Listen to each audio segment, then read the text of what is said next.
This is Newsmax TV. I'm Ashley Martella. Phil Moffett joins us in our studio now. He's running for governor of Kentucky. He's backed by the Tea Party. Mr. Moffett started a telecommunications management company 9 years ago and is its managing partner. Welcome to Newsmax TV, Phil. It's good to be here. You're a successful businessman and entrepreneur. This is your first run at public office. Now, why would you want to enter the political arena? Well, in Kentucky, we rank near last in every reasonable measurement when they compare us to other states.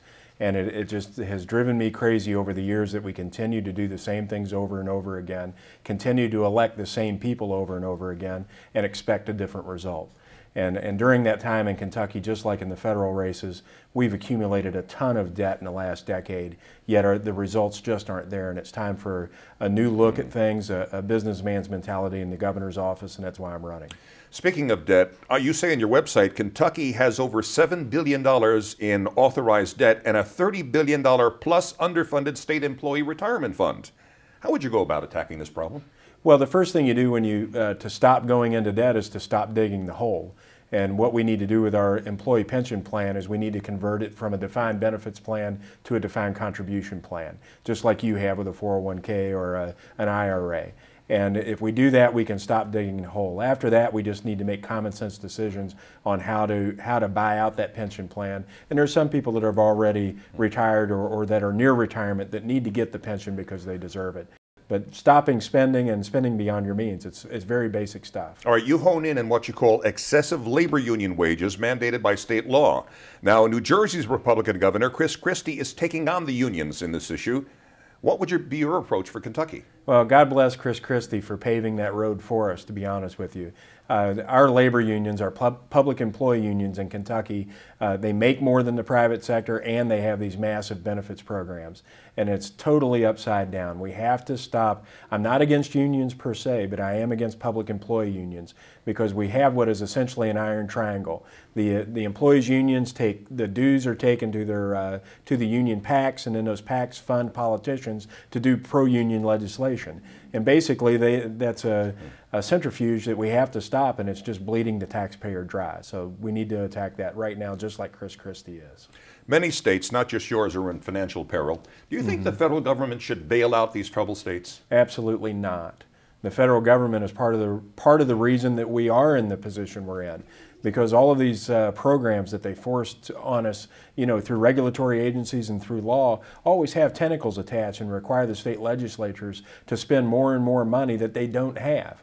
And the legislators aren't strong enough to go ask for new tax dollars, so what they do is they just continue to borrow. We need the federal government out of the states. States need to be sovereign, and we can handle our own business.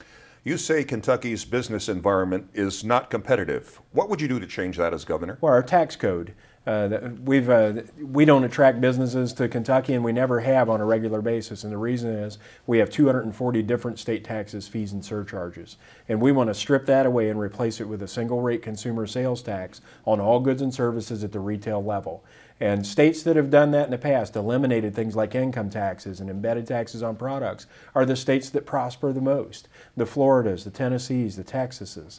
And Kentucky needs to be like them. And in 2008, Texas has the most similar program to what we have, or what we're proposing. And in 2008, Texas accounted for 71% of all the new jobs in the United States. And Kentucky needs to get their fair share of those jobs. A sales tax would be a percentage of the purchase price, for example? It would be. It would be a percentage of the purchase price. We have economists looking at it now. It looks like that rate would be somewhere in the low 7%. Okay. As a Tea Party-backed candidate, are you encouraged to see the pushback against Obamacare by states' attorneys general? I'm thrilled by it. I just wish Kentucky were part of it.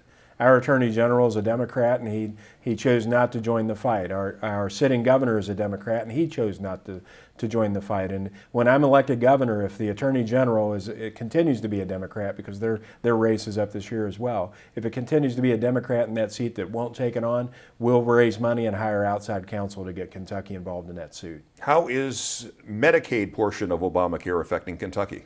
Oh, it's darn near bankrupt us now, but they're projecting a 40% increase in Medicaid recipients over the next 3 years for Kentucky because of Obamacare. And we simply cannot afford it. And we need to stop Obamacare, push that back, and allow us to manage our Medicaid programs at the state level under our own rules. Let us determine eligibility, let us determine the programs so that we can keep the cost down. All right, you started Kentucky's only private school voucher program in 1998 because you saw Louisville's public schools failing the kids. How do you plan on fixing the public school system in your state if elected governor? Well, by putting accountability, discipline, and competition into the public school systems. Right now, our public school system, no one can be held accountable for anything. And I want the superintendent to be held accountable, and we want them to be able to manage their budgets, their personnel, and curriculum. We want discipline back in the classroom. Kids aren't required to behave in our classrooms in Kentucky, and we need to give the teachers and principals the dignity to kick chronically disruptive kids out of class or even out of school if necessary. And lastly, we need to give parents public school choice. Kentucky's one of 9 states that doesn't have a charter school law. We need charter schools. And we also need the situation where if you're a public school parent, your child isn't doing well, you should be able to take them out of a school and move them to any other school that's, regardless of district, if they have an open seat. And that'll introduce competition, which always lowers cost and improves quality. Kentucky Republican gubernatorial candidate Phil Moffett, thanks so much and good luck to you. Thank you very much. And thank you for watching Newsmax TV.